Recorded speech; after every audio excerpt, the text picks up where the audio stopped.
stop by Hart Buick GMC at 3433 West M55 in West Branch, or call them at 989-345-2571. Hart Buick GMC, where you'll always find a sweetheart of a deal. Good evening, everybody. I want to introduce myself for those of you who have not met me yet. I'm Susan Wooden, Superintendent. I began my job in about mid-June here in Beaverton, and my contract though officially began July 1. So I'm very happy to be here. I've had a great experience since I've been here, and I have learned, and I continue to learn day by day, how caring this community is, how close-knit and caring that everybody is about the school system. Hence your involvement here tonight. I want to thank you for that. So thank you for the warm welcome that you've given me as the new superintendent, and I give you my commitment to do my very best for Beaverton Rural Schools and all of these beautiful little faces here. So, and thank you students for coming tonight.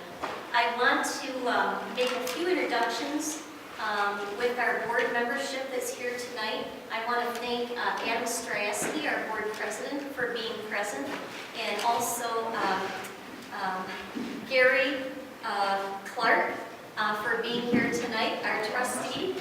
And Gary is our secretary, I'm sorry, and Darren Burns is a trustee here with us tonight as well. So thank you, gentlemen, for representing the board tonight. At this time, I'm going to hand the floor over to President Strayaski and have him say a few words to you. Thanks, Susan. Appreciate it. Thanks, everybody, for coming out tonight. This is a great turnout, and I'd like to echo your comments. You know, thanks, guys, for coming. We know that you probably got homework and rooms to clean and stuff like that. So thanks for coming and listening, because this is what it's all about, right? We're here. You guys have probably heard that there are some repairs that need to take place in the district.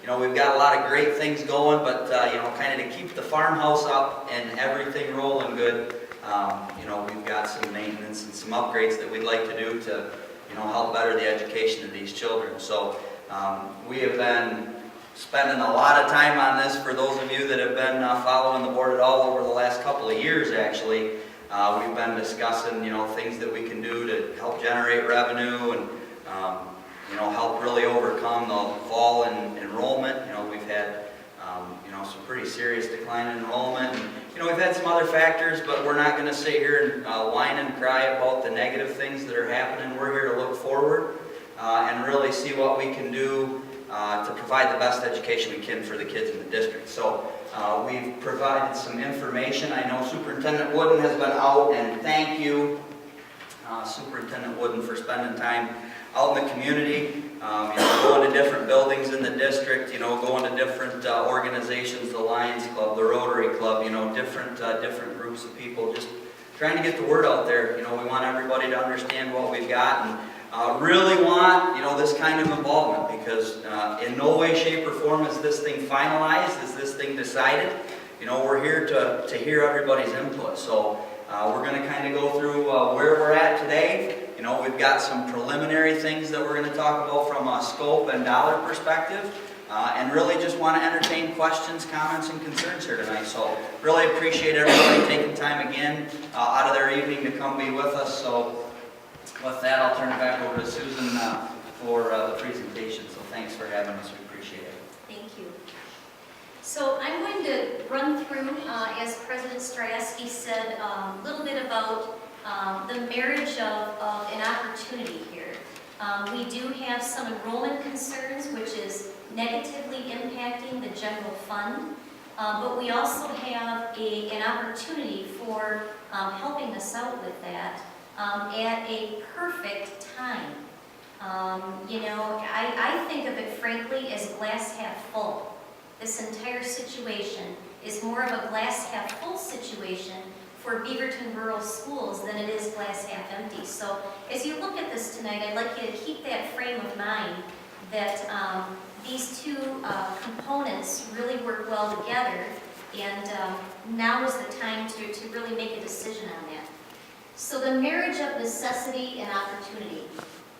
First of all, the state of our school. The good news is that we have amazing people involved in this organization, including your support from home, an amazing governing body, the Board of Education, very cohesive, very caring about our students, our staff, the community, always on the same page, and we just have an eagerness and of intellect and integrity.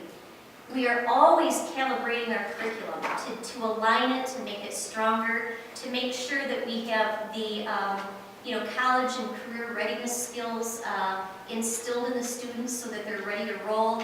And we're always, of course, looking at pre-K all the way up.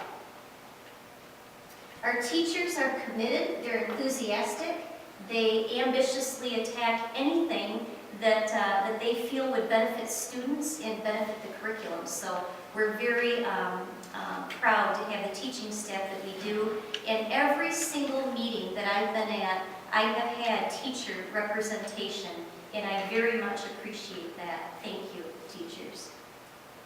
Our students are happy and wide-eyed, and they're ready to learn. They come to school every day, I believe, eager to learn new things, and I'm glad to see you participating here tonight. More of the good news is that the ultimate goal is to produce young adults who are prepared for the next step. We're at a crossroads, though. In 1995, we passed a great 20-year bond project that resulted in the construction of this building that you're sitting in, this beautiful gem, crown of our community to this day. In 2014, we are uniquely positioned to request a once-in-a-lifetime extension of that bond at no additional cost to taxpayers. And so when voters go to the poll on May 6th, they have an opportunity to extend the current bond, not at the 2.8 rate, but at a 1.53 rate, a much lower rate. Again, no increase in taxes. Our best projection indicates that we will be a deficit district next year. Additionally, state and federal legislation has forced us to cut more than $1 million from our budget in the past 18 months. Student-teacher ratio is 1 to 30 approximately as an average across the district. That's a pretty high teacher-student ratio. And our facilities are definitely showing signs of wear that border on dangerous. So safety is a major concern with some of the things that we'd be looking at repairing. So because of the lack of funds, we've spent several years trying to address the issue by piecemealing or remedying the issues with general fund dollars. Those dollars are taken away then from you. Though that's money that we could spend on textbooks, different learning opportunities for you, enrichment pieces for you, paraprofessionals that spend time with you one-on-one. It's that money that we want to deliver straight to the students that has been having to be used to keep up with our facilities. How did we get here? I'm going to show you some data at this point. First of all, declining local economy in the state of Michigan leads to declining population. People leave the state. In fact, in 2008, 1 million people alone left the state of Michigan. Declining property value affects declining and or flat state aid. We've got impromptu and unforeseeable things that the state and federal government place on us in terms of new initiatives. We call them sometimes these unfunded mandates. Those are very difficult for public schools to deal with. And again, it all ends up with a declining enrollment concern for school districts like ours. This is also another piece of why we're in the position we're in right now.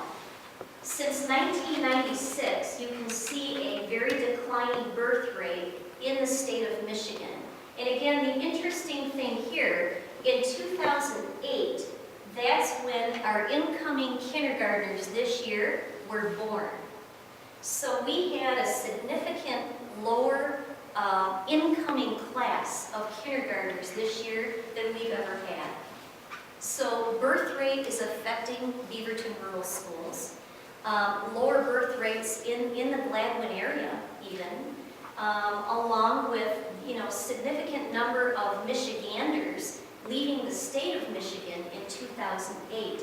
Again, the same year that our kindergartners this year were born. Looking at our full-time equivalent, or the amount of money that we get from the state per student, you can see we've been on a decline for at least the last 13 years, and it's not getting any better. Because as enrollment declines in Beaverton schools or any other Michigan schools, that's less dollars per head, per student that we receive. So we're looking at a very sad state in terms of our historical data here. When we look at revenues versus expenses, revenues would be money coming into the district. Expenses is money that we pay out to pay the bills. So back in 10-11, just looking at some more recent years here, we were looking fairly good with over 1,000 students here, 1,387. There was a steep decline the very next year, 11-12, where we went to 1331, and that's where, when you begin declining enrollment, you see the trend of expenditures exceeding revenue. So that began the trend. It was a little bit level there for 12-13, but now this year, we actually had a loss of 72 students for fall enrollment. Much greater loss than we ever expected. And so with that, we're looking at trend data to try to figure out where we might be next year. We also have a report from a company called Middle Cities. They come in and they look at your trend data for enrollment, and they have indicated that over the next 5 years, Beaverton rural schools will lose up to 200 students. Approximately 44 students per year for the next 4 years. The next 5 years. So with that in mind, and that number of at least 44 lost, we're projecting definitely being a deficit district next year. Now, just since count day of this year, we have had a net loss of 29 students. Just since the beginning of the year. And I'm going to tell you about that. We had 17 students come into the district, which is good, and we had 46 leave. So the net loss is 29.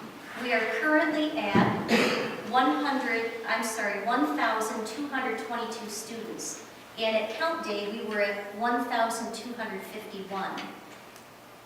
These are the nuts and bolts of where these kids go. That net loss of 29, the 46 that we lost are in these categories. 1 graduated out of the credit recovery program, so good for that student. 4 moved out of the state of Michigan. 4 are homeschooled. 5 dropped out. 2 were expelled. 21 moved within the state of Michigan. They moved out of Beaverton, but probably for employment purposes, they moved within the state. And then 9 moved within our RESD. So for a variety of reasons, we're still experiencing some loss in student body. But again, we gained 17. So I just wanted to bring you up to speed on some additional numbers. Our fund equity right now is very, very low. We are looking again at being a deficit district next year unless we are able to come up with the funding to stay solvent.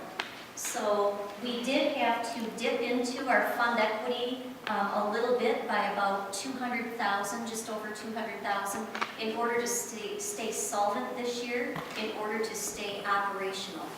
But looking at next year, again, we have some significant budgeting to do in terms of reductions. What do we need to fix? Mainly facility improvements, and they're in a couple of different, about 4 different categories.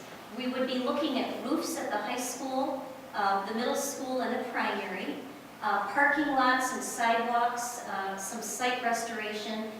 Feel free tonight, after the meeting, to look at some of the booklets that we brought in.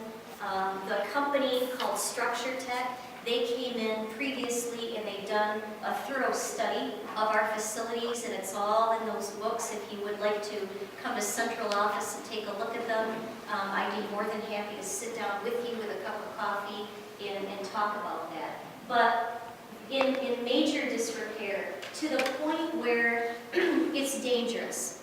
You know, we're out there already plowing with our plow trucks and hitting things that we've not hit before. Deep, deep holes. And this is a discussion I just had with our maintenance team yesterday.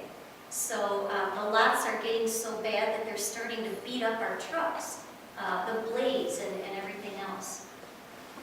Safety and security. We want to keep our children safe. We want to keep our staff safe. We do a pretty good job here. We secure all entrances except for the main door where visitors are supposed to come in, acknowledge that they're here, get a visitor's badge, and we send them on their way with full knowledge of who they are and where they're headed and what their business in our buildings is. We want to be friendly, but we want to be vigilant about keeping you safe. So with that said, we have 3 buildings right now. Even with that in mind and the security cameras that we do have, we have a concern about people walking into the front entrance and our office staff not visually being able to see them. They literally cannot see who's walking into the building. So as part of the safety and security initiative with the bond extension, we would be looking at upping the, in terms of the number of security cameras and where we mount those. We would be looking at creating secure entrances for all visitors to come in. In other words, there's no way that they could walk directly into the student body. They would have to first be corralled into the main office to check in, to get a name tag and sign in, and then we would allow them to come out and see you. So we feel that that would be something of utmost importance in light of some of the things that you hear about these days on the news. We also have a phone system that is very antiquated. You know, when we receive a 911 call, for instance, it comes into the central office building, so we know which building that there's an issue with. And I have to say, I'm completely impressed with Beaverton safety personnel and medical staff. They are on the spot within minutes at our buildings. I'm very impressed with Beaverton's security in terms of support there. But we do have a phone system that is a little quirky. It doesn't always do what it's supposed to do. And those of us that work in the system, we know that. Additionally, we would be looking at some ADA compliance issues with remodeling restrooms in the bathroom at the middle school. ADA means People with Disabilities, American Disability Act. The compliance piece with the bleachers, we have concerns there where children have fallen through. So that's a major concern. There's tar underneath there, so it would be a very dangerous situation. And looking at some abatement of classroom flooring at the middle school, and then of course the security system with the locks, keys, and cards. So we do have a security system in place, much like what you see here, but again, it is becoming very antiquated. It does need updating, and we need to tighten up the number of keys and cards that are out there and available. What do we need to fix? Finally, transportation in this area. We would be looking at improving the bus fleet.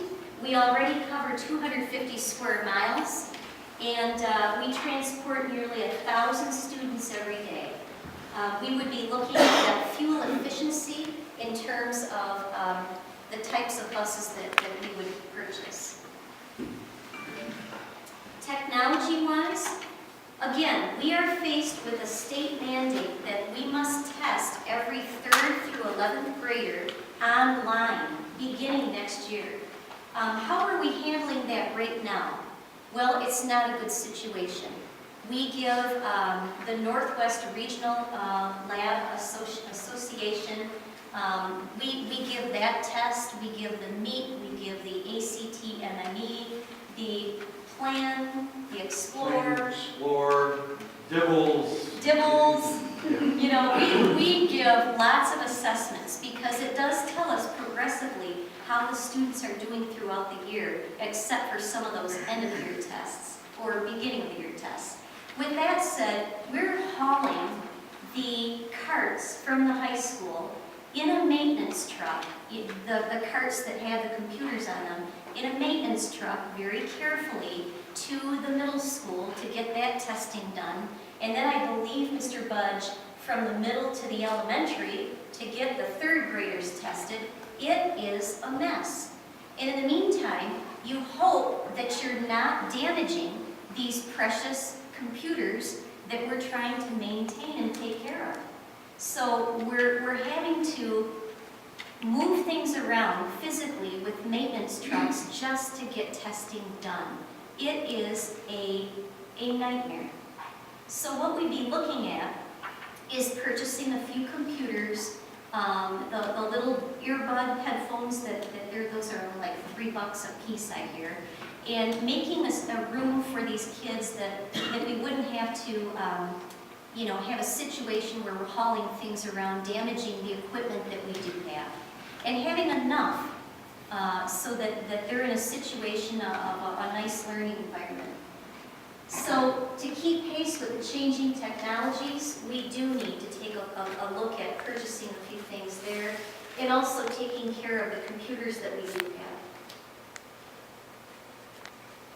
How do we fix it? Well, voting on the bond extension on May 6th, implementing or right-sizing a building consolidation plan. This bullet point has to do with something called a long-term sustainability plan for our district, having to do with the budget. We need to take a look at long-term. Where is our enrollment? What does the trend data look like? The birth rates. Are we growing or are we shrinking? At the time, we're making a data-based informed decision that the best thing to do right now is to at least consider a consolidation or an adjustment of our campus footprint and moving ourselves a little bit closer together. Frankly, it would be a few hundred people. We would have the primary building, K through 3, move over to become a K-6 elementary in the current middle school, and then grades 7 and 8 would join the high school and become part of a wing in this building. We've been studying that very carefully with teachers, with principals, with all involved, and getting feedback from a lot of people, including parents. We'll have an opportunity for that tonight. But bottom line is, we do need to be good stewards of what we have. And frankly, it is not a good idea to stay spread out and spend money that we don't have. The other benefit of pulling ourselves closer together is to align our curriculum, share our resources, be able to utilize teachers' certification and teachers' endorsements much more effectively than we currently do. Continue aggressively pursuing all funding avenues. Of course, Beaverton's done a nice job of doing that over the years. We would continue with that effort. Curriculum alignment, improving classroom results, continuing to accentuate the positive things happening here. And what happens if we don't? If we don't fix it, the infrastructure continues to crumble. Safety concerns become bigger concerns for students. We become under even more tremendous financial strain, and we do become a deficit district. The deficit will feed continuing declining enrollment. It just becomes a cycle of spiraling downward. Because again, without a bond extension, without some other money to help the district survive and maintain what we have, this beautiful building and more, we need another way to fund it versus the general fund, which is for you.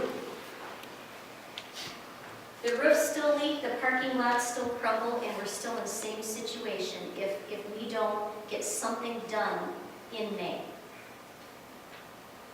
What happens if we do? What happens if the bond extension did go through?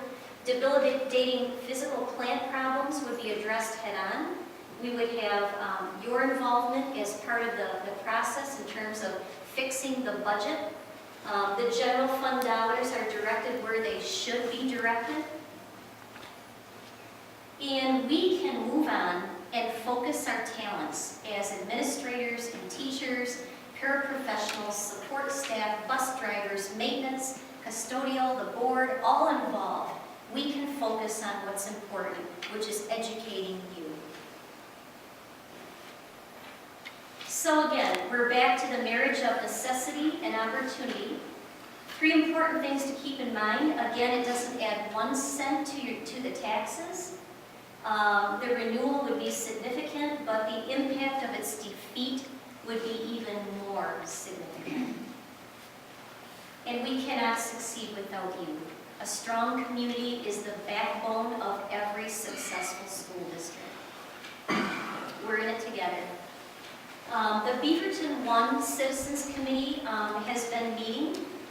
They are very interested in the bond extension initiative, and you'll be hearing more about them. And you're welcome to talk to me about the group and investigate kind of how the campaign would run and what's going on.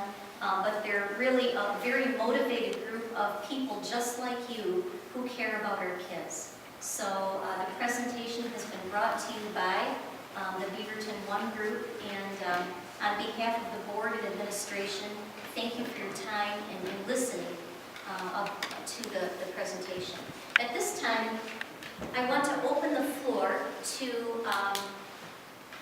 suggestions, ideas, concerns regarding the bond extension.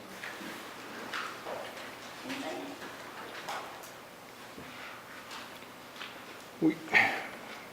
Tab.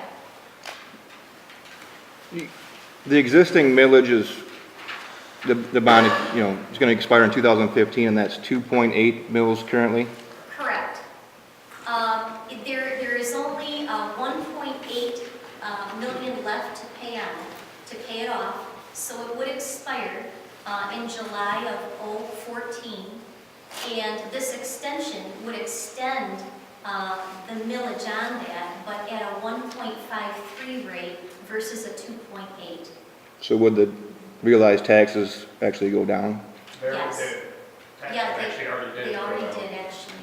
Okay. Year and a half ago, About a year and a 2 half. years ago, there was a decrease in that amount, so folks saw a small decline then, from that almost 3 to 1.5.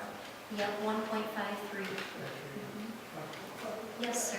What is that balance right now that needs to be paid? What is the What is the balance? 1.8 million, I believe. And it's the 1.8 million that you want to extend in the No. bond? That's all you're gonna get, 1.8? No, an extension of 30 years would garner about 8.6 or 8.7 million. So that's quite a long term, it's 30 years. There are other scenarios with shorter bond term lengths that would bring us less money. But again, we're looking at safety, security, and roofs, parking lots, technology, transpo. So whatever, scenario that is decided upon, my hope for Beaverton would be that it does address those components that are so important. Yes. What would be the money that you're putting into maintenance and repairs now? How much of that is going to be used to go back to educating your students? In other words, you're putting out the money for repairs and maintenance and everything now. Right. What's that cost to the district per year versus what you're asking for now in the bond issue? How much more, by going with the bond issue, how much more are you going to be able to put back into education? Every penny. Right. Yeah. What is that about? For Right. the general fund, Jolene, my numbers girl back there, she's our business manager.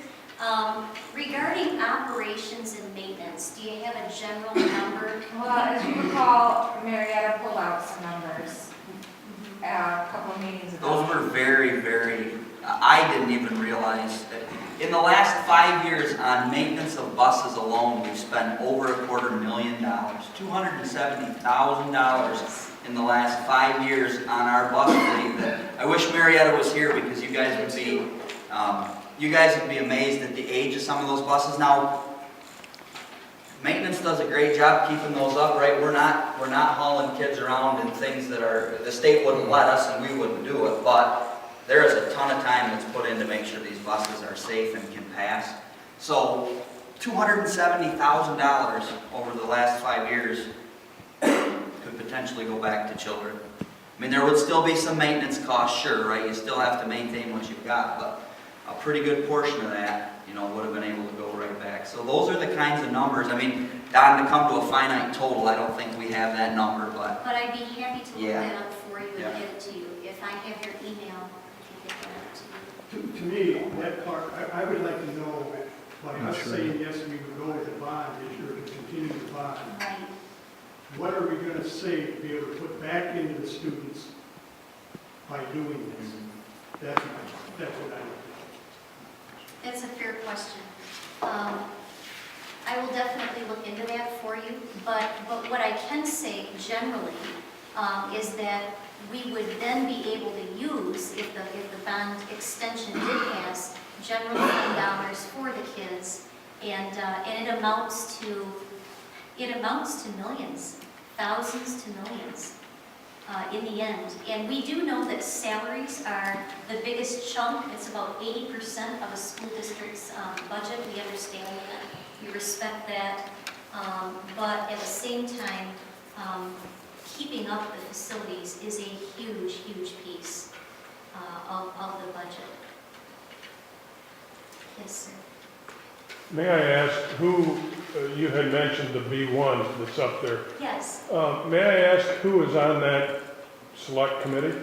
Right now, we've had a variety of people inquire about it, want to be on it. We've got about 45 people right now, 45 to 50. Many of them, aren't able to come to meetings all the time, but we've only had a couple. But the interest right now is at 45 to 50. So it's a large constituency, people that care, just like us. So, yes, ma'am. The one thing I'm not understanding is you're explaining that if we pass this, you're going to move all of the primary over to the middle school and the 7th and 8th graders over to the high school. But if it does not pass, it's going to remain 3 separate schools. How is that actually benefiting? You think it would be the opposite because you're actually getting the money so you have the finances to keep them all in the schools. actually move them when you're getting the money. One thing I want to make perfectly clear, I appreciate the question, it's a good one. I want to make perfectly clear for everyone here is that these are two completely separate ideas. The bond extension would provide money to the district to maintain facilities. It's not money that we could use for textbooks or things like that. It would provide us, though, busing, continued renewal of new buses, computers, those kinds of things. But the other piece, the consolidation of buildings going from 3 to 2, is a completely separate issue from the bond extension. And what I mean by that is it's part of a budgetary plan to bring us back to where we need to be in above the line, and then grow in terms of our fund equity. So by consolidating, we're saving general fund dollars to put where we need to put it, which is toward curriculum, toward the students and so on. But that's a completely separate issue. In fact, even if the bond extension didn't pass, we still must consider, and I will still be recommending to the Board of Education that we look hard at a consolidation effort within the district, because we truly cannot afford not to. We can't afford not to look at that. And not only would we save about $100,000 per year by moving out of the primary, but we would also do a lot more tighter alignment of all the other processes that are involved in teaching students. So, along with teacher resources and things like that. But they're two separate entities, and the consolidation effort is something that we cannot afford not to look at, even if the bond didn't pass. Does that help? Yeah, during your presentation, you had explained that if the bond had passed, then we were going to move the primary over, and then towards the end, you had said if it does not pass, this is what it will result in, and you had put where the 3 schools would remain the same. No, if the bond passes, it would definitely enhance a consolidation effort. It would enhance. It would help us move the primary building playground equipment, for instance, over, because we have the money from a bond extension versus out of general fund to help us move that playground equipment over. There are a few pieces where that bond extension money would enhance that effort. But it is a separate budgetary concern, budgetary strategy for using our what we have left in general fund more wisely, or more efficiently, I should say. We've been very wise with the money, but more efficiently. Yes? Can you get that slide back up? Sure. When I came in, it's the one that shows the revenue and Sure. expenses and all that.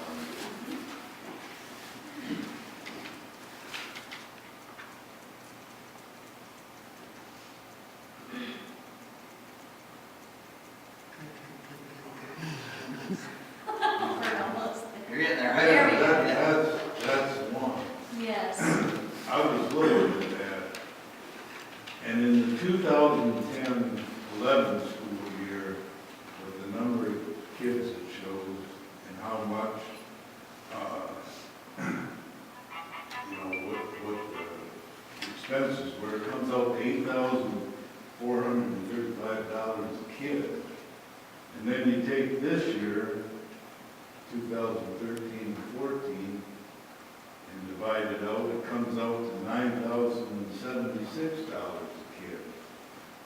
Now, if you multiply the 1,256 kids by 8,435, you'd have $10,594,000. You would have a surplus instead of a deficit. seems to me this stuff that you have shows that you've got a declining customer base, you've got declining revenues, and at this point, you want to borrow a huge sum of money. And that is the same path that Detroit, Flint, and all these places that are in Pontiac, so much trouble. This is what they did. And it would seem to me, instead of borrowing, this thing comes to 9 million something, and there's millions spent on a football field and bleachers and that we might better go with that sinking fund. Fix the roofs, get the parking lot and stuff in shape. And we can do that a lot cheaper with that sinking fund than we can through this bond. And give the administration time to get the expenses in line with the enrollment.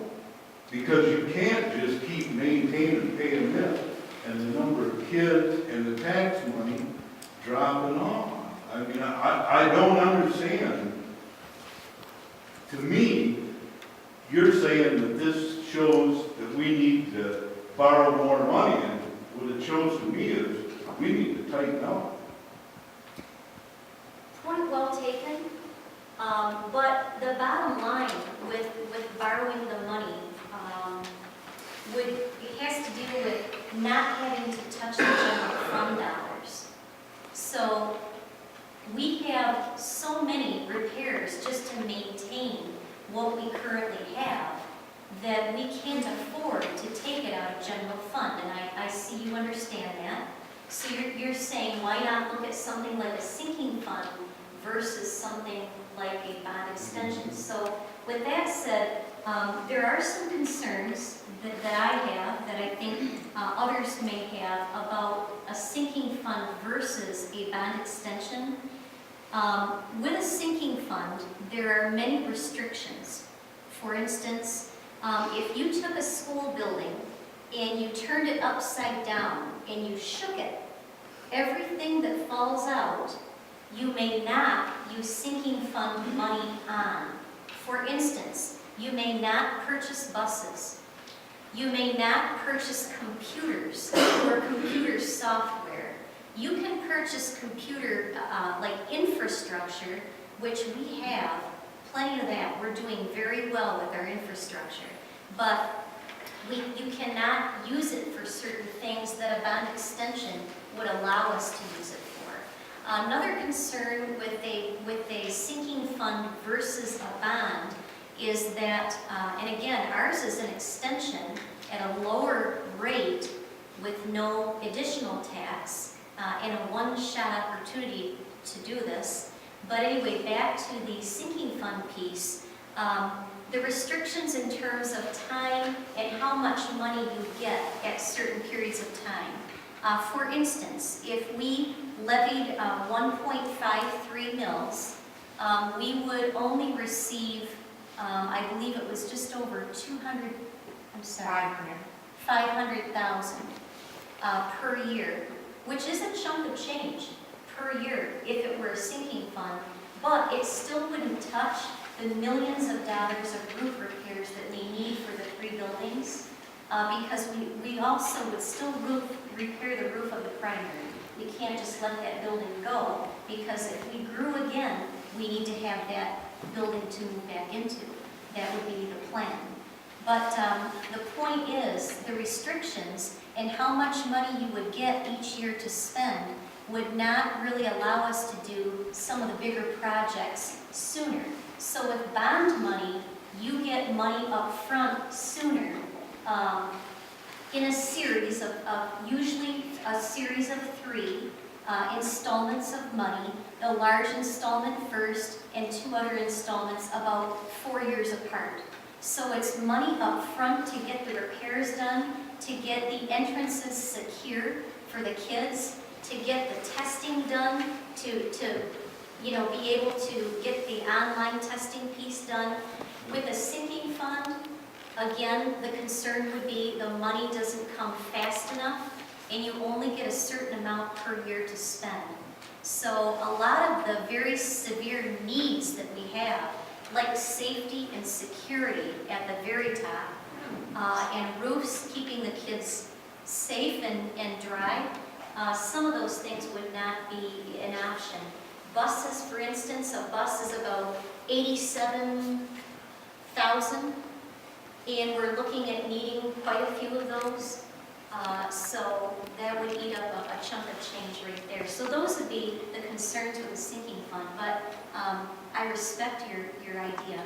And two things to add, right? Number one, Bill, thanks a lot for the comment.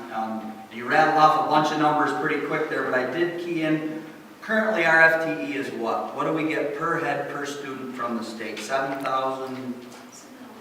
Well, 68. 7,026, but then there's 7,026. Okay, but it's not 8,000 or whatever the number you said. And the only way that we get money into this district is number of students multiplied by that number.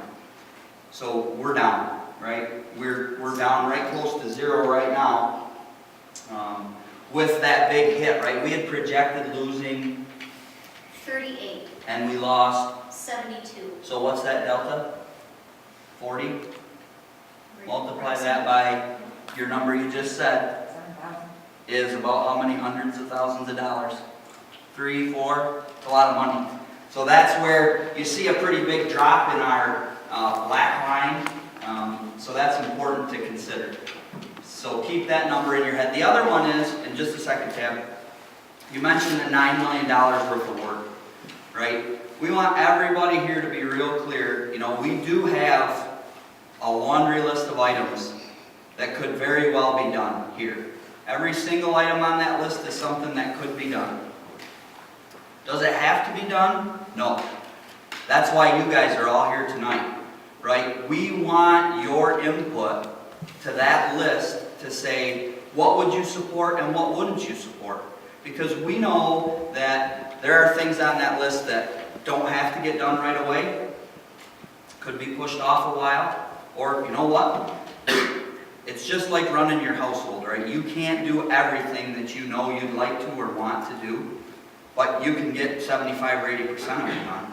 So that list back there is a compilation of professionals coming through our facilities, staff, community, board members, people that come to, you know, sporting events or quiz bowl or forensics events here, band concerts. So that's not it. That's not done. That's not the final line, right? We are working to define that scope so that we can understand what we can ask you folks to support for us. So it's not 9, it's nothing yet, right? I mean, that's just kind of where we're at today. Now wait a minute. That number for 2010-11 for expenditure, isn't that $11.7 million? No. Yes, it is. Oh, 2000, oh, I'm sorry, I'm looking at 11. Yeah. Yep. Isn't that about, it's above $11 million? Yep, you're right. I'm sorry, I was looking to the line. Okay, if you divide that by 1,387 kids, you get $8,435. Sure. Now you come to 1314, I put that number at 11.4 million. It's got to be pretty close to that. And you divide that by the 1,256 kids, you get $9,076. Now I don't know where the $7,000 come from, but that's what that graph shows. Well, we'll have to take a look Okay. at that. Yep. Jolene can help us. That number isn't always the same either, right? 7,000, you guys are talking different things. We get 7,026, and put an asterisk next to that, okay? We get 7,026. This year, there's performance funding, you get $7,076 per kid in revenue. And Bill's right, that in expenditures, we're spending $9,095 per kid. So you're talking revenue, you're Oh, talking okay. expenditures. I thought you were saying the state's giving us that No, money. I'm saying that's what you're spending, and I'm also saying if you spend $8,435 per kid this year, you would be running a surplus. Now, I know when stuff is dropping hard like that, that it takes a little while to catch up. But I'm saying you're not looking at that and realizing that you have got to start getting the expenses per child under control. I mean, Some of what it, if it drops in half? You still want to spend $11 million? I mean, you got to realize that's what's happening, and you have to deal with it. We're trying. And bottom line is enrollment. I mean, we need to bring kids back. We need to get them back to Beaverton area. Again, you heard some, I see you, Tab, one moment, please. You heard some of the reasons why we just lost, a few more since count day. A variety of reasons. There doesn't seem to be one particular reason why we have a lot of transient students, why they're leaving Beaverton. But Michigan's economy and low birth rate isn't helping. Yes, Tam? Just to add to that, we know the sinking fund won't address every concern the school has, we know that. But the flip side concern is that when we talk about a 30-year extension, we're talking about the year 2044. And we're rolling in a lot of equipment that has a short shelf life, including security systems, phone systems, buses. We're trying to, do the best we can for our children and our community, and I appreciate the statements the B1 put in there, but that it won't raise our taxes and it won't be an additional cost to the community. But we know better, really, in the long term, that, and that's flexible, and we'll use the 9, but that $9 million will likely cost our community upwards of $20 million by the time we're done with interest. I could be wrong, but let's guess. Another thing is that we don't want to cause the community any harm, so we'll roll these buses into a 30-year mortgage. The problem is the life expectancy on the bus is going to come before the end of the bond maturity. So, today, we, as the responsible adults in the room, will speak on behalf of these children that are coming up through the community, and magically in 15 to 20 years, they won't even get the gift of the opportunity to be told their taxes won't be raised, because they'll already be saddled with the debt that we gave them, and they'll be asked for more, because they're going to have to buy more buses and more computers. Well, and we do recognize that term is a concern. So much so that, we've contacted our financial folks. I mean, because by the way, you do got to pay somebody to facilitate your money, right? So we're using Stoddard Barch. They're a statewide company that does this for a living. They ran us some new numbers to take a look at shorter durations, less money, depending on where that list, comes in. We can talk about these numbers, but there's a potential maybe to couple a sinking fund with a smaller, shorter duration. There's a lot of things. Again, the board's not saying that this is it and that's what we're going to go after, right? This was, how can we garner the most revenue for the district right now? And that was the most revenue. But if we take a look at the list and we hear, 90% of people are saying, that's too long, we're going to listen. We want to hear what you guys have to say, Yeah. And maybe, a blended approach would be appropriate. Sure. Just some round numbers, and I could be wrong, and maybe Jolene can correct me, but even if we did go with a sinking fund, our most recent valuation is like $335 million. That's approximately $1,000 per year we could go directly from the taxpayers into the trust of the school. There'd be no interest. That money wouldn't be used with a construction management firm. There would be no fees involved in that. In a shorter duration, we're just miles ahead. Every dollar that comes out of your pocket is going to be worth more money when it leaves your wallet and it goes into the school's trust for the infrastructure that needs to be done. What if we took that mill and made it 2.8 like it was originally? We're talking over $900,000 this community could put into this school interest-free. And do that by 5 years, you need over $4 million. Now, I know there's a conflict of the end of the proposal, or the bond, when it matures. And if we went in May and asked the people for a sinking fund, then there's going to be some kind of overlap. And that would be a realized tax increase, and that would be hard to sell.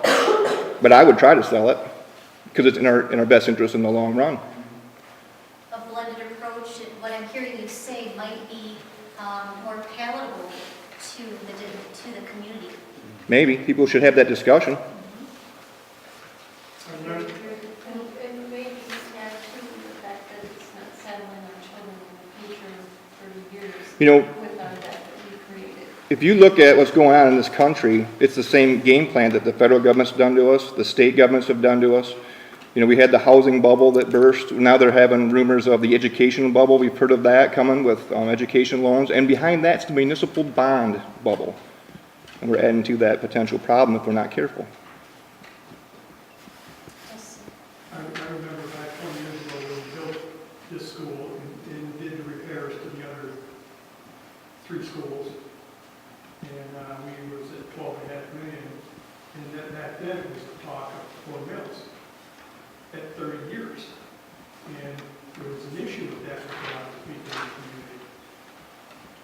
People understood that, and they agreed that the better way to go is to go to 5.5 mills, 20 years, $12 million saved in interest, versus by going 20 versus 30 years.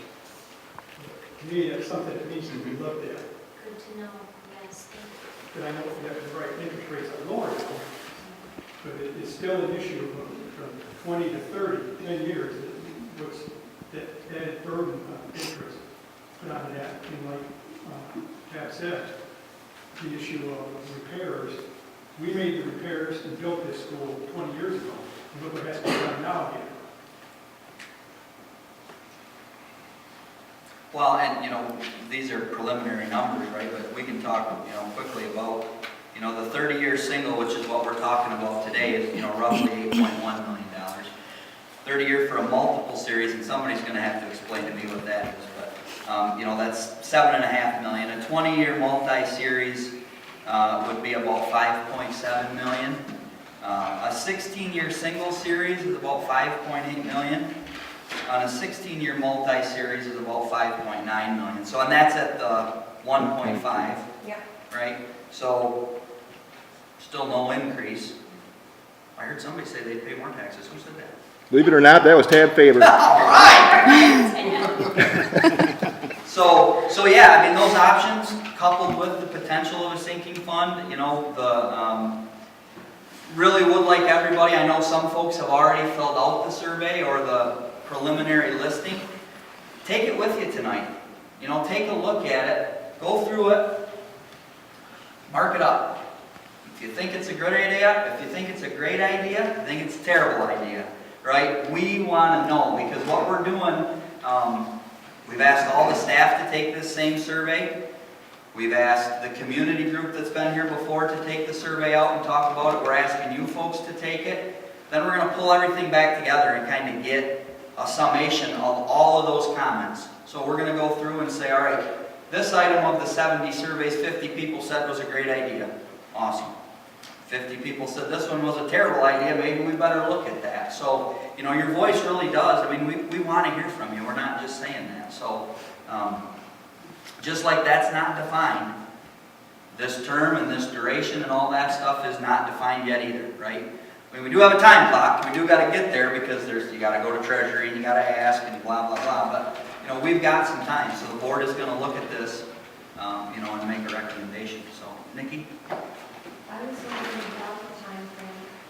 I think we kind of started to Yeah. address that. What is our time frame as far as, I know that there's a meeting on Monday and Yep. something going on. Is there a time frame that you have to go to the board and say, this is what we need to do? What are we looking at as far as our time? So, believe it or not, to get on the ballot in May, we have to go to Lansing in January, right? So we have to have a pretty closely defined scope of work by, for all intents and purposes, the end of December. Now, we're trying to do that sooner so that we can take a look and really get that drilled into the numbers or the items that we need. But we've already asked about, you know, extension to see what we can do to take it out a little longer, to give the board some more time to get all this input. You know, I even asked today about, you know, the potential of getting these surveys, taking the comments, you know, getting them back. Our Operations and Maintenance Committee meeting, you guys, we've been having a meeting before our regular board meetings for about the last year, year and a half. I mean, we've been talking about this for a long time, so we're going to meet again on Monday at 5:30, you know, to kind of get all of this survey information. Based on what we're hearing tonight and what we heard last night is we really need to visit that term. We really need to visit, you know, the amount that we're looking for to understand what could potentially be supported. So the board will be going through this again line by line, you know, and then we potentially would be looking at maybe a special workshop or something, you know, that following week or the week after before Christmas to try to, you know, really get in and focus on this, to maintain it. Brian, did that answer your question, Nikki? Thanks. I think I heard you say just a little while ago that you could do both a sinking fund and a bond. You could potentially do that, sure. It's still voter approved. Both of them are voter approved, so it would be to the voters. So, for example, theoretically, you decided to do the roofs in the parking lot out of a sinking fund. You would probably get enough money to do that over a period of 2 or 3 years. There's no interest rate there. There's no interest. Probably not. So I think just real round numbers again, roofs and parking lots are $2.5, $3 million. So at $500,000, $400,000 a year, you know, you're looking at, you know, quite a stretch to get those done. But there are other things that could maybe be looked at, you know, to offset. Well, I guess my question would be, as far as the roofs and parking lot, I know they're in bad shape a little bit here, but would a period of 2 or 3 years be appropriate to solve that part of it? And then I understand that you have other needs that a sinking fund does not address. But if you had a bond issue for those things, Sure. at a much lower rate, the buses, for example, that's the first thing that comes to mind. You got to buy buses, but you can't buy them in a sinking fund. Sure. Maybe you could buy them, certainly could buy them at a bond. Yeah. Maybe the public would maybe congeal around that. I don't know, it's just a thought. Yeah. Computers for testing. Yeah. Yeah. Very good suggestions. Sure. Very good thoughts. Bill? The cost for this roof replacement, all of this stuff comes from fuel gas. So, yep, this is just an estimate. These numbers are not bid numbers, let's be clear with that, right? So, we've retained, we haven't retained because we haven't paid a single dollar to Wool Gas to do any of this for us. But they're a construction management professional firm, right? This is what they do every day. They build schools all over. And these are numbers, you gotta go to Treasury with something, right? These numbers are based on estimates and industry standards. So, are they a little high? Probably, but they're not very high, I wouldn't say. I mean, I do it every day. Well, now, wait a minute, that's the point I'm making. When it came to the new firewall, the first thing everybody did was go to one of these construction management firms like Wool Gas. And the price of that building was supposed to be $2.3 million. In the end, when we didn't go with Wool Gas, we got a hold of local contractors, called, and got bids on it. That virtually the same building got built for $845,000. Only 40% of what that construction management firm wanted us to spend. And that's another thing about this sinking fund. You are not going to be tied in to prevailing wages and a construction manager like Wool Gas. And as far as taking bids to get a roof fixed or the parking lot repaved, there's nothing to that. And you know, to say, oh, we can't afford this because it's going to cost all these millions of dollars, you don't really know. You really don't. Well, we don't have the ability to pull a permit for construction. That's the big thing. You know, we're looking at somebody that does this every day, you know, as a subject matter expert. I mean, if we've got somebody in the room here, you know, that is a certified construction manager, I mean, I am, right? That's what I do for a living every day, but I got to go do it for work. You know what I mean? There's a lot to this. I agree with you, a roof in a parking lot. Nobody on that fire board was a professional construction manager either. We just got a hold of people to turn in bids. And like Woolgas, you read some of this stuff, roof replacement, $22,478.75, and there's one for $500,000 something, and so many cents. They know exactly how much this roof is gonna cost. But when it comes to their fee, which shouldn't they know that cold? They don't give you any numbers for that. I've got a copy of the agreement they signed with Woolgas on the last bond thing, and it says the construction management fee for professional services shall be in two parts, a professional fee and a staffing fee. The professional fee and the staffing fee will be established at a later date after the project program has been prepared and agreed upon. They're not going to tell you how much they're going to charge till after that thing passes. They should know exactly what their costs are. If they can't tell you what their costs are, why do you think they can tell you what somebody else's are?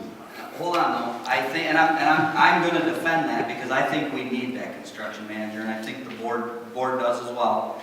The finalization of their fee is tied directly to the project. You know, it's roughly 5 to 7%. That's what it is. Until you get those bids, until you know what the scope of that work is, you can't say what it is. So this 1.4 that you're saying right now is a projection based on those estimates. So after we get bids, which we will, right? I mean, that's not a bid number. You understand that. That's an estimate. Once the actual scope of work is defined and we've taken contracted amounts for that, then we'll pay the fee based on that actual bid. So that's why you can't define it. It's not because they're trying to hide it. We can have Woolgast in here to provide all the background to their fee. If you want, we can certainly do that. They'll do that for the board. I mean, they're going to be there Monday night. They won't even tell you what percent they're going to charge?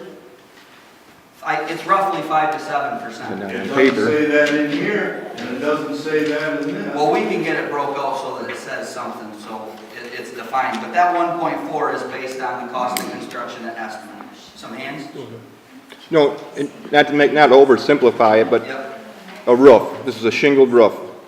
And I'm sure there's, Marietta, Dick could help. I'm sure he's here part-time. Yep. Do we need, as an example, if we went with a sinking fund for the roof, do we need a construction manager? We've got staff to monitor their production, their quality. They're going to have to likely bond it through the school of some sort. Got to be some kind of an insurance plan. There's no reason we can't oversee internally a roof job and take them one at a time and then say, okay, now we're going to oversee an asphalt job.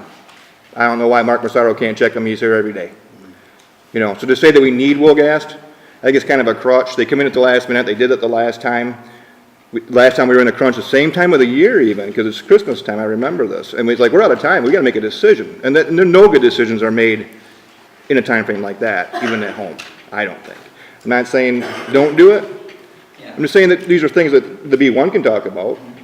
How bad do we need that construction manager for every aspect of this? We've got people here. For the simple stuff. I mean, it's a big roof, but it's still a roof. It's shingles, right? Like I say, I hope I'm not oversimplifying it, but that's what I think we talked about that last night. We go through, that's why we want the feedback for it, because a lot of stuff we talked about last night, like the roof. Okay, where does that rate on things that we need? Then that's our job to figure out what people want and what do you think is going to pass, so then we talk about it. Like, I don't think roof's a big number one thing, but it's an issue that needs to be talked about. Then that's what we talk about, of breaking it down that way too. So I mean, we shouldn't spend, let's just talk about how much a roof's going to cost. We don't really know that now, but we know that it's a concern, and it might not be the number one concern, so then we bring that down the list. But we had roofs leaking in 10, right? It was Yep. So it's pretty big concern. That survey is 2 years old, and when they did that, I mean, there were an independent firm that does this for a living, right? That would be like me coming to you, Tab, and saying, can you tell me the state of my electrical in my house? And I would trust you because that's what you do every day. They told us 2 years ago, you need to replace some of your roofs right now. So they're 2 years worse than they were because we have not had anywhere near the dollars. I mean, we've been throwing temporary patches and fixes. I mean, you can look through those books. There's rain and ceiling tile. So that would rate actually like on the higher scale, really? Sure, yeah, to me it does. You bet. Okay. We recently had a garbage can in the gymnasium, to catch the water over the weekend. I remember getting the text and thinking, my gosh, this is bad. Just- We had a gentleman here. Oh, No, go ahead. I'll pass for a second. did they address your? Okay, you've addressed the concern. Well, and going back to what Bill said, if you think about what had happened over the last 10 years in getting a fire mark, how long does it take to get on the phone, call 4 or 5 roofers, and get a price? And you've already said you've been doing the patches. So I would understand that somebody here knows how to put a roof on, like the maintenance guys, right? They can tell whether somebody's doing it good. So there's your 5% that would go to wall gas. Go to some people and get these numbers. That's what they did out here. And the numbers came in far below what the city people down here wanted at $2.some million to get an $800,000 building that's going to be very nice. You got to think about these things. I don't care how professional wall gas is or anybody else. We got professionals that are working for you and the board that know how to do a lot of these maintenance things, and it takes a telephone to get on the horn and say, how much to re-roof this thing? And get a number, get a firm number. That's what we did for the fire mark, and it worked. Can I just ask a question because I'm curious? What is JBS your general down there? What's JBS's function? Are they soliciting bids for you guys and opening them and stuff like that? No. Oh, I'm just asking. They did it Bill, I'm just for a asking. Yep. Some. Okay. It, So Jim came down and said, you'll pay me X dollars and I'll oversee your construction. Okay. Yeah, That's all I was asking. Yeah. no. Oh, They said, we'll build the building for this much. That's it. They're the contractor. so, They're not overseeing it for anybody. They're doing it. oh, And they pulled the permit and everything? Yeah. Turnkey is what that was, a turnkey job.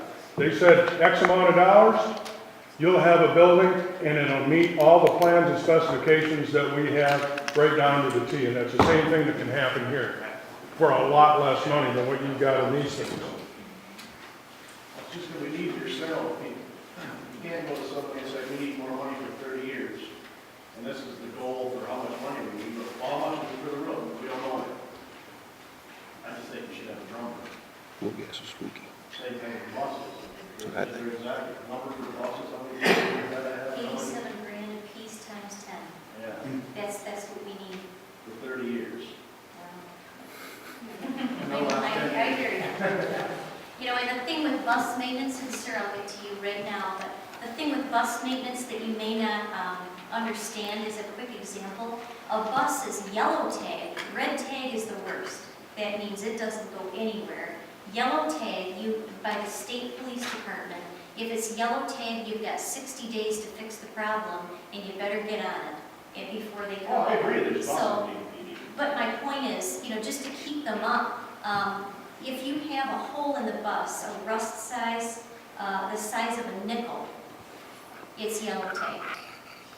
So imagine that, Michigan roads, all the salt and wear and tear, if we have a rust hole the size of a nickel, it's yellow tag. So that's just an example of how strict these things are. Yes, sir. And I agree with what a lot's being said here, but I don't agree with the leave up a maintenance man to inspect a roof to make sure that a licensed or a contractor is putting it on correctly. I'm sure there's more than one type of roof on these schools here. So I don't think your Dick Andrus, your Mark Massaro is going to be able to, well, I think that's the general's job to make sure the roof is done right. Or the company that's doing it. It's not your maintenance man job to sit up there and inspect their work. They're the professionals. he's not, that's why you go and get a professional to do it. But I'm not saying you go out and hire Walgast. You go out and you get your bids and you hire a reputable contractor to do it at a decent price. But I don't think you put it on the back of your maintenance man to be inspecting the work that the professionals are supposed to be doing. Why is it that you guys are choosing not to go local? Nobody's saying we're not going locally. But all the estimates are on the Wolf, right? The what? What the company that you guys are naming on. So Wolgast is a construction manager. They're based out of Saginaw, right? I think sometimes people misunderstand the definition of local too. Now, if you're talking about the Tab Fabers and the Rick Groves and the Wolf Builders and stuff like that, we certainly want them to take a look at our work. We want them to submit bids, local area businesses to submit bids that we will consider. How many people jump in their car every day and drive to Midland and go to work? Or go to Saginaw and go to work? I do. There's a lot of people that work for Three Rivers and Valley Electric and Tancor and those kinds of companies that live in Beaverton. Their kids are going to school here. So why would we say just because you live 30 miles south of here, we're not going to take a look at your bid? They might be the lowest, most responsive bidder, right? I mean, that's local to me is state of Michigan. I wouldn't call somebody in San Francisco to come take a look at this, but if you're going to drive 45 minutes or an hour and still give me the same price that somebody local is willing to do it for, heck yeah, we'll entertain that. But to say that we're only going to look at contractors that are addressed in Beaverton, I think is a short sight for the district and for everybody. I don't think that was the comment that really was made, because even with the fire barn, those folks are out of Mount Pleasant. And Yep. there were some people that weren't responsive, if I recall, that were further out. That Yep, were not responsive to the bidding.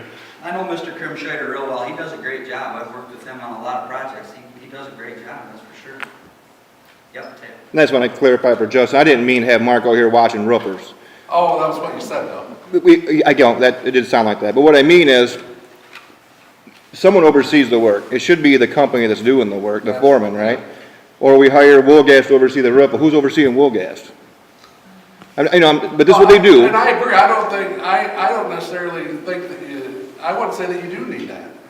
I agree with you. But they should be. On that portion, but I don't think the maintenance man should be up there inspecting it either. Well, I mean, he's here. He could be saying, how you doing? How's the progress?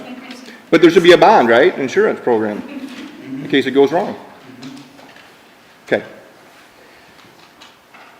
If you were gonna have your house re-roofed, would you go hire Walgast to oversee it? Or Mark. Would you rather have Mark or Woolgast? No, I'm not saying hire, you're missing my point. My point, I'm not saying hire Woolgast. I would get bids if you need work done. But I think why they got Woolgast, because they could give them a rough number at this point. Before you even know you have the number, you're not gonna get 4 roofers, you're not gonna go and get 4 people to bid the parking lot. Now, before you do the work, yeah, I would say obviously that is something that you would do. But if it's something that you don't even know if you're gonna be able to finance, if you're not even gonna be able to borrow the money for your house, you're not gonna go and get 6 builders to estimate it. But when you're thinking about building it, you might go get 1 to get a rough idea. No, Justin, exactly what happened on the fire board. We called up 4 contractors and said, we've got so many fire trucks. What would you recommend for a building? That's exactly what I do with this roof. I'd call 3 or 4 of them and say, let me know what you think about fixing this roof, because some of them will have different ideas. Some are better than others. You look at what they're going to do in the bids and decide, I think this is giving me the most bang for my buck, and you go with it. And I agree, but I don't think that it's at that point where they're bidding that yet. No, we weren't bidding it. We weren't at that point. I went in there and told them, you don't have to spend $2.2 million to build this thing. Just call up 4 builders and give them that information and ask them how much it'll cost. And they were only a few $1,000s apart. And they were 40% of what our construction manager guy said the thing was going to cost. That isn't that hard to do, To kind of recap where we've been then tonight, what I'm hearing is, overall, in essence, you support the idea of understanding what you've seen tonight, what you've learned with the numbers, the data, the dollars, the concerns, the needs for their welfare. It sounds to me like you do care. You do understand and support the essence of what we're talking about tonight, what we're dialoguing about. But we have a few concerns, or you might call them suggestions, for further investigation. So what I'm hearing is you'd like us to investigate the construction manager piece of the proposal. The term length of the bond is another thing you'd like us to consider looking at a little bit longer. The idea of a blended initiative of a sinking fund possibly with a shorter bond extension on the 1.53 mils. What am I missing? The real numbers. You're missing the real numbers, I think. I'm not understanding. Well, you've got estimates here. You need some real, you need some real We talked about numbers. having a construction manager come up with a baseline for you to start with is a very common practice with school districts. I know it's a very common practice, but again, what you're missing is the real numbers that you need to be able to put those numbers out to the public to get the numbers in that the school needs to take care of those problems. Okay, so they're real numbers, okay? What else? I think those are the big ones. Go ahead. How to run the school for less than $9,000 a child. I mean, that's what that chart shows, that every year the enrollment goes down, the price per child keeps going up. And you can't keep going. Which is why we need a mechanism to help us preserve general fund. We need a mechanism until the state fixes the very broken funding mechanism that they have to help us fund our schools. We need to be able to have a way to preserve general fund dollars. No, I don't think you listen to what I said. I'm not talking. Bill, you know what the answer to that is? That 1 in 30 number goes up because staff would go down. 80% of our expenditures are staff. If we want larger class sizes, we can decrease the number of teachers and we can get more money out of this budget. I've been on the board for almost 7 years. We've been cutting every year since I've been here.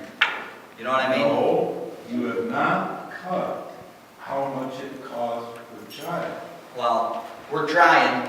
No, I didn't say you weren't trying, but if you look at that graph, every year the number of kids goes down, the price per child rises. So now it's 9,000. Next year, should it be 10,000? Should it be 12,000? There is something broken here. And some of it is beyond our control. Retirement rates in 10-11 were 20.66% that the state is requiring us to pay on $5 million of wages. This year, the retirement rate is 29.74%. That's beyond our control. When you look at the beginning of that graph to the end of that graph, retirement rates alone have gone up 10%. We can't control that. We can't adjust that. We can't fix that. We have to continue to employ teachers for our staff, and retirement rates per the state of Michigan have gone up roughly 10%, 9%, 9.08% from the beginning of that graph to the end of that graph. Which adds to that amount per child. I think you would benefit, and I would welcome you to come on in and sit down with Jolene and I, and let's talk further, because I respect your ideas. I do understand what you're saying, but I think that we would also be helpful in providing you with more details to help you understand how that 9,000 numbers. I know. Come on in. Talk to us. She's got really good coffee in the office. It's really good. Okay, you want to know how we got here? Proposition A. we were gonna raise the sales tax 50%, from 4% to 6%. And all our troubles would be over, because the state now is gonna pay for the schools instead of the local. And that Everybody was in favor of that. But as soon as the state started paying for it, they started dictating what you were gonna do. And now we're back to paying that 50%. Every time you buy a car and chalk up that sales tax, 1/3 of that flows to the schools. And it wasn't enough money. And what I'm saying is it's gotta stop. And you can't just keep raising how much you're paying per child. There's gotta be a way to address the expenses. And it begins with contacting our state legislators. Bottom line, Yeah. right? I say we string them up. Hey, I'll drive the car. Sir, I'll be right with you. We have a hand up here for quite a while, and then I'm just curious as to why we have to buy 10 buses all at one time. I mean, my husband a few years back was the bus mechanic. okay. They had 20-some routes, and back then they used to only get maybe 2. And he, as the mechanic, would go and look at them buses with the supervisor. So that when them buses came back to the bus garage, they were in working order. There was nothing that had to be done to them. From what I understand, the last few buses they got, they had a few issues with that the mechanic didn't even go look at before they were bought. So why are we buying 10 at one time instead of a few at a time? And also with the fuel tanks, has anybody checked to see what is the ground seepage of the gas? What, is that 35,000 going to be an accurate amount? Or how much is it going to be if we vote on that? Yeah, we'd have to have Marietta here, but those tanks are inspected every year. If they were seeping, the state would tell us, and then they'd be here, more of this unfunded stuff, right? That's broke, you gotta fix it, but we're not paying you for it. So we have the inspection record, so we don't have any seepage. There's a line hole down there, you know what I mean? It's contained in, I think it's like 4 layers of rubber, but, you know, Marietta and Dick could better speak to that. So there is no seepage, or we wouldn't be able to have it. And the other thing is, yeah, I think it's something that we would look at to say, do we have to do it all at once, or, you know, can we do it? Do we have to buy 10 buses the first year? Nope. No. Well, that's, Typically, a district doesn't do well, that. that's, You know, you spread it out over time. So 10 would still be, there's still 87 grand a piece. And they'll be getting more expensive though, you know, as the years pass by. But you make a good point. We would not be looking at a mass purchase at once. That wasn't my well, when it plan. says 10 buses, I'm just curious. No, you know, what districts riding do their is they bike, spread that sustainable over the term of the bond. So, yes. I think there are some things that are pretty unclear as far as that list. Okay. I think people are looking at that list as, this is a list that they want, oh my gosh, it's all these business a lot of things. I think we have to be very clear that the list is just almost like a checklist. Place to start. Preliminary. Place to start. And I think things, I do think you need to get an extension to make sure you have the time to get the information from the public. Yep. Because, like somebody mentioned before Christmas, we all feel rushed. People are not going to take the time out of their schedules to, I mean, everybody's rushed, you know? What?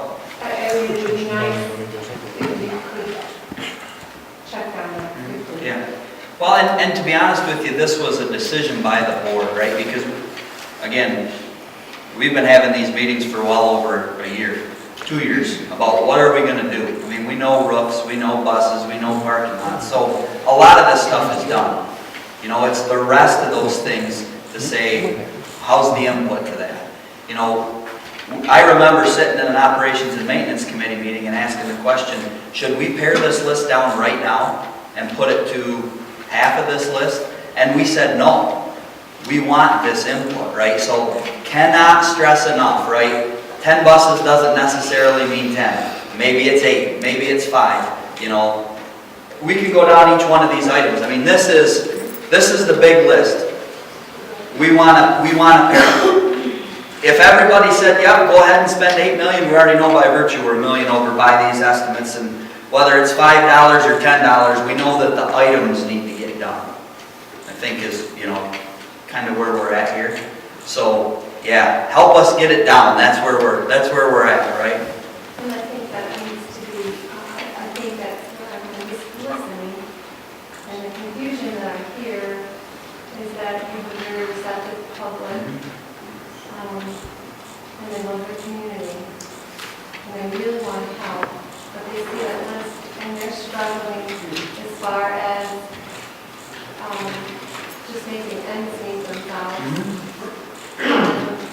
They're looking at a list that's overwhelming to them, and they really need to make sure your public knows that this is a wish list, Yeah. that this is the list. It's definitely not the list. It is our starting point. Well, and our one driving force is on those slides. It says more than once in there. We're not asking for any more. Tab said he's going to write a check after the meeting, right? He said it's okay to go up, but that was where we said we can't go out to the folks and ask for more money because we know it's tough out there. It's tough for us too, right? We all have to run our households, and it's tough out there. So we understand that. But again, like what Tab said, is you can ask for more if you have it paired correctly and you're not putting a burden on the children over a period of time. If you can show you're saving 12 or tens of millions, or whatever, millions of dollars, that people are going to be receptive to real information. Yeah. Sir, Ed, Yeah, I'm just curious how long the teacher ratio has been 31, how many years? oh, how many years has it been a 1 to 30? Right. I'm not certain, but in the state of Michigan, at least a decade. Seriously. Here in Beaverton. Here in Beaverton, I'm not certain what the ratio has been over the last. Well, what I'm wondering is how it followed your loss of student curve here. Well, through attrition, you know, in order to save general fund dollars, we have been able to change up teaching positions, teaching assignments, so that in some cases, there are more students in classrooms than we would prefer to have. We would love to drop that ratio to the high 20s.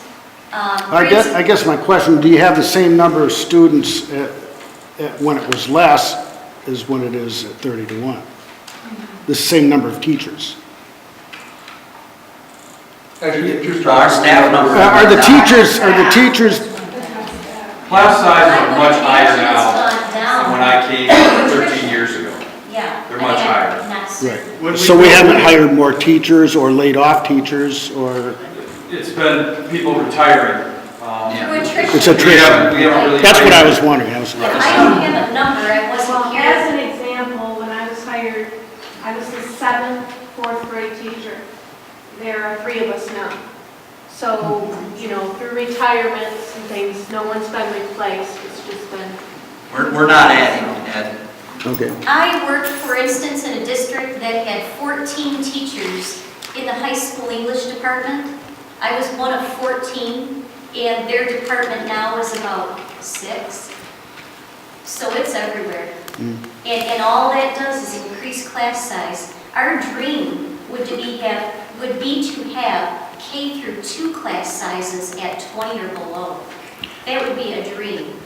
But what are the areas where you could cut that 9,000 per student down to where it should be? Where outside of teacher salaries, where would that be? Are there areas? To cut back from that, how much we're overspending on our per student. We only get, what, 8,000 something per student? 7. And we're spending what? You know, the difference. How much would it take? Where can we make that difference up? So we're not spending more per student than what we're getting.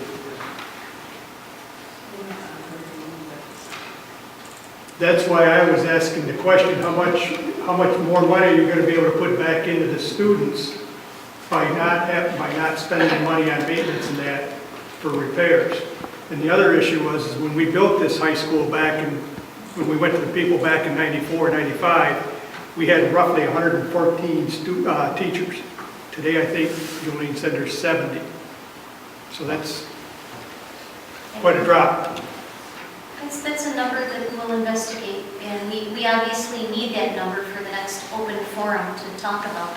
So I'm not certain, I don't have a number in my head at the moment, but we'll look into that. Back when we built the school, though, we had over 1,800 students. We had 1,898. 1898. 1,898 kids in Beaverton schools at that time. We were at 650 at the high school, and we built the high school for 700. And we also had numbers and a 7 years from that, it was gonna Yes. incline. That was So that was the pitch point for that. Right now, we have numbers that it's gonna decline. Well, in all reality, we need to have more kids in school to make more money, right? Well, how do you get more kids? Well, you have a better education system. How do you have a better education system? You have more money going in for more technology and things. And more jobs in the area to draw people. Yes. Yes. Lower taxes. You know, it's what draws families, the educational system in a city, in a town. They look at the schools. We need to also reach out to our realtors and pull them into this ownership piece of this process. This is a hand-in-glove initiative with realtors and education because we need to help them bring people in. They want us to have an exceptional system to brag about.